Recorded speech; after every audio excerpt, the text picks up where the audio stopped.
ሰላም ጤና ይስጥልን የተወደዳችሁ የቀቢዩኒስ ቤተሰቦች የዕለቱን መረጃ ይዘንላችሁ ቀርበናል። በዛሬ የአረብ ሊግ አባል ሀገራት በሶማሌላንድ ላይ ያስተላለፉትን የጋራ ውግዘት፣ በዋሽንግተንና በቴሄራን መካከል ያለውን የሰላም ድርድር፣ የትራምፕ አዲስ መመሪያና በደቡብ አፍሪካ ወገኖቻቸውን አፍነው ሲያሰቃዩ በቁጥጥር ስር የዋሉትን ኢትዮጵያውያን ታሪክ በጥልቀት እንቃኛለን። በመቀጠልም በኮንጎ የሶስት ቀይ መስቀል ሰራተኞችን ህይወት የቀጠፈው የኢቦላ ወረርሽኝ ስጋትና ሌሎች ያልተሰሙ ዓለም አቀፍ ክስተቶችን ሙሉ ይዘታቸውን ጠብቀን ወደ እናንተ እናደርሳለን። እስከ ፍጻሜ አብራችሁን ቆዩ። እንግዳ ወርቅ ተፈራ ነኝ።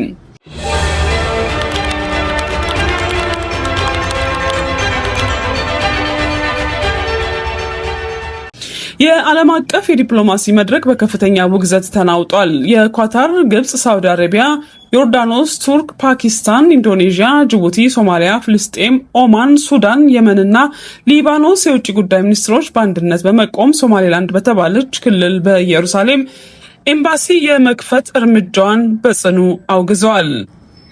ይህ ድርጊት ዓለም አቀፍ ሕግን የጣሰና የከተማዋን ሕጋዊና ታሪካዊ ሁኔታ የሚጋፋ መሆኑን ሚኒስትሮቹ በጋራ መግለጫቸው አስታውቀዋል። ምስራቅ ኢየሩሳሌም ከ1967 ጀምሮ የተያዘ የፍልስጤም ግዛት መሆኑን በድጋሚ ያረጋገጡት መሪዎቹ ለሶማሊያ ሉዓላዊነት፣ አንድነትና የግዛት አንድነት ሙሉ ድጋፋቸውን በመግለጽ የሀገሪቱን አንድነት የሚጎዳ ማንኛውንም አይነት አንድ ወገን እርምጃ ሙሉ በሙሉ ውድቅ አድርገዋል።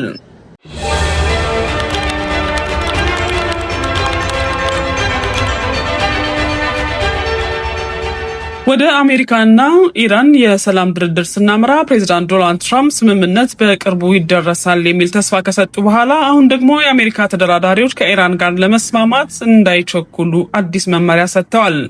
በውይይት ላይ ያለው ስምምነት ለ60 ቀናት የሚቆይ የተኩስ አቁም ማራዘሚያ፣ የሆርሙዝ ባህርን እንደገና ለመክፈትና በኢራን የኒውክሌር መርሃ ግብር ላይ ተጨማሪ ድርድር የማድረግ እቅድን ያካተተ ቢሆንም ትራምፕ በማህበራዊ ሚዲያቸው ሁለቱም ወገኖች ጊዜያቸውን ወስደው በትክክል ማግኘት ያለባቸውን ማድረግ አለባቸው ብለዋል።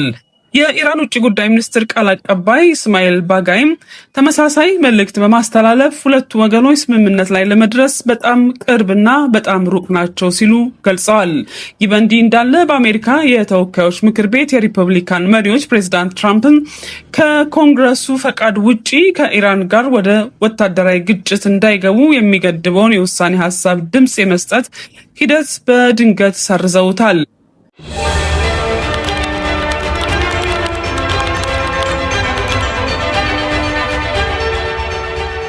በሌላ በኩል የአሜሪካ የባህር ኃይል ተጠባባቂ ጸሐፊ ሆንግ ካኦ አሜሪካ በኢራን ለሚካሄደው ኦፕሬሽን በቂ ትጥቅ መኖሩን ለማረጋገጥ ሲባል ለታይዋን ሊሸጥ ታቅዶ የነበረው ባለ 14 ቢሊዮን ዶላር የጦር መሳሪያ ሽያጭ ለጊዜው እንዲቆም መደረጉ ይፋ አድርጓል። በቴሄራን በኩል ደግሞ የኢራን ባለስልጣን በጥር ወር በተካሄደው ብጥብጥና መፈንቅለ መንግስት ሙከራ ላይ ተሳትፏል የተባለውን የታጣቂ ቡድን መሪ አባስ አክባሪን በጠቅላይ ፍርድ ቤቱ ውሳኔ መሰረት በስቅለት ቀጥተውታል።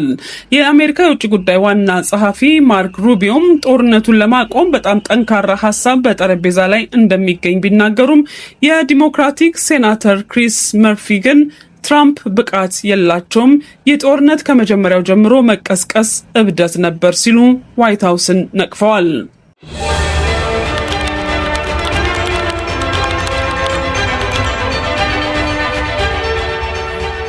በደቡብ አፍሪካ ሊምፖፖ ግዛት 5 ኢትዮጵያውያንን በአንድ ክፍል ውስጥ ዘግተው በአሰቃቂ ሁኔታ ሲያሰቃዩ የነበሩ 2 ኢትዮጵያውያን በቁጥጥር ስር መዋላቸውን የሊምፖፖ ፖሊስ አስታውቋል።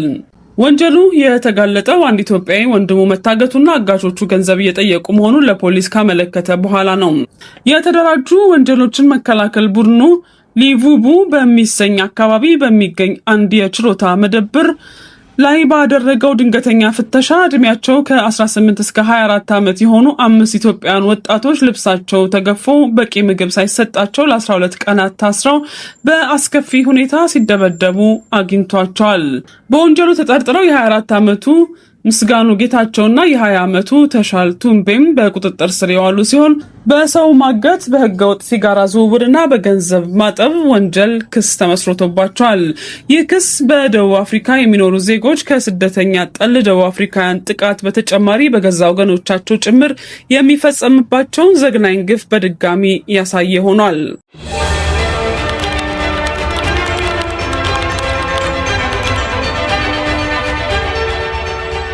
ወደ ተባበሩት መንግስታት ድርጅት ስናመራ የፍልስጤም አምባሳደር ሪያድ መንሱር ለጠቅላላ ጉባኤ ምክትል ፕሬዝዳንትነት ያቀረቡትን እጩነት በአሜሪካ ከባድ ጫና ምክንያት አንስተውታል። የአሜሪካ የውጭ ጉዳይ ሚኒስትር እጩነት ካልተነሳ ለፍልስጤም የልዑካን ቡድን የተሰጠውን የአሜሪካ ቪዛ እንደሚሰርዝ ያስጠነቀቀ ሲሆን እርምጃው የትራምፕን የጋዛ የሰላም እቅድ ያደናቅፋል ብሏል። በሳቸው ምትክ የሊባኖስ አምባሳደር ቦታውን እንደሚረከቡ ታውቋል። በሌላ በኩል በፓኪስታን ምዕራብ ባሎቺስታን ክልል ኬታ ከተማ በሚገኝ ባቡር ጣቢያ ላይ በደረሰ የአጥፍቶ ጠፊ ፍንዳታ ቢያንስ የ24 ሰዎች ሕይወት ሲያልፍ 70 ሰዎች ቆስለዋል። ጥቃቱ የደረሰው ባቡሩ ለኢድ በዓል ወደ ቤታቸው የሚመለሱ ወታደራዊ ሰራተኞችና ቤተሰቦቻቸውን በማጓጓዝ ላይ በነበረበት ወቅት ሲሆን ለጥቃቱ የባሎቺስታን ነጻ አውጪ ጦር የተባለው ተገንጣይ ቡድን ኃላፊነቱን ወስዷል።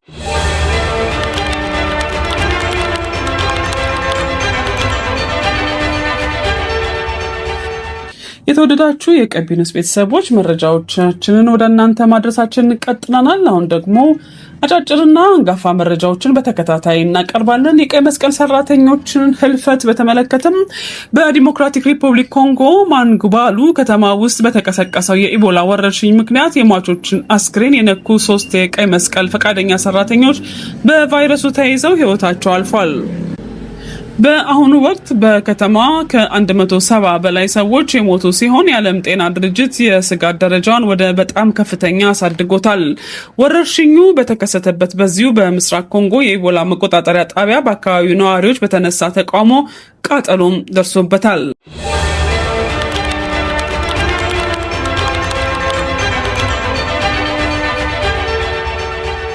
የማዕድን መደርመስ በአንጎላም በአንጎላ ቤንጎ ግዛት በሚገኝ ህገወጥ የወርቅ ማዕድን ማውጫ ላይ በደረሰ የመሬት ናዳ ቢያንስ 28 ሰዎች መሞታቸውን ፖሊስ አስታውቋል። ከተጎጂዎቹ መካከል 13ቱ የአንድ ቤተሰብ አባላት መሆናቸውም ታውቋል።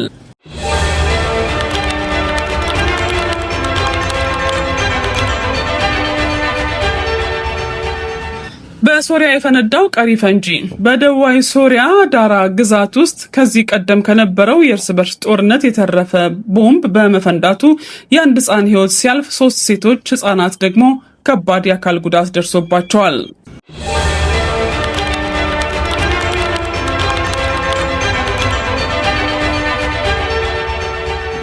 በማህበራዊ ሚዲያ ሰፊ ክርክር ያስነሳው የ12 ሰዓታት ጋብቻ አንዲት ወጣት በትዳሯ መጀመሪያ ቀን በባሏ በተፈጸመባት ድርጊት ሳቢያ ከ12 ሰዓት ቆይታ በኋላ የፍቺ ጥያቄ አቅርባለች። ሙሽሪት ከሰርጉ በፊት ኬክ ፊቴ ላይ እንዳትቀባኝ የሚል ጥብቅ ቅድመ ሁኔታ ብታስቀምጥም ሙሽራው ግን የባለቤቱን ራስ ይዞ ሙሉ በሙሉ ኬክ ውስጥ ቀብሮታል። ሙሽሪት የተዘጋ ቦታ ፍርሃት ያለባት በመሆኑ ወዲያውኑ ሰርጓን ጥላ በመውጣት በማግስቱ ለፍቺ አመልክታለች።